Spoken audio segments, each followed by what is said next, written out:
नमस्कार मित्रों, मैं आपको बताने जा रहा हूँ कि पावर स्टार की मूवी जो कि पावर स्टार नाम से बनी है, जो कि उनके जीवन पर आधारित मूवी है, जो कि रिलीज होने वाली है। तो ये मार्च होली तक रिलीज होगी, जिन जो कि पावर स्टार किस तरह संघर्ष करके इतने मुकाम तक पहुंचे हैं वो पूरा इसमें दिखाया जाएगा, जो कि उनके जीवन पर आधारित है। जिस तरह संजय दत्त का फिल्म उनके जीवन पर आधारित, संजू नाम का मूवी उनके जीवन पर आधारित वेब सीरीज बना था, उसी तरह पावर स्टार का मूवी ये भोजपुरी में धमाल मचा रहा है और मचाएगा। दोस्तों, होली तक ये मूवी आपके सामने परोस दिया जाएगा।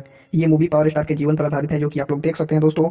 और ये आपको सबसे बड़ी खबर बता रहे हैं, ये पावर स्टार पवन सिंह के ये इनमें आप लोग देख सकते हैं खुशी कक्कड़ हीरोइन और कुल नया हीरोइन है, जो कि आपको देखने को मिल जाएगा। पावर स्टार किस तरह संघर्ष करके इतना मुकाम तक पहुंचे हैं, जो कि बतासा आपको नजर आ रहे हैं। और पावर स्टार जो कि किस तरह पहुंचे हैं, पवन पवन पुत्र पावर स्टार पवन सिंह किस तरह बताया जा रहा है कि 15 करोड़ की लागत से ये मूवी बना है, जो कि आप लोगों को खूब खूब पसंद आएगा। दोस्तों, ये सबसे बेहतरीन नज़ारा ये देख सकते हैं कि प्रमोशन के लिए पहले ही से अपना यति कर रहे हैं पावर स्टार पवन सिंह इस मूवी। पावर स्टार ये जो फिल्म बन रही है होली के शुभ अवसर पे या अप्रैल महीना में ये पिक्चर मार्केट में आएगी।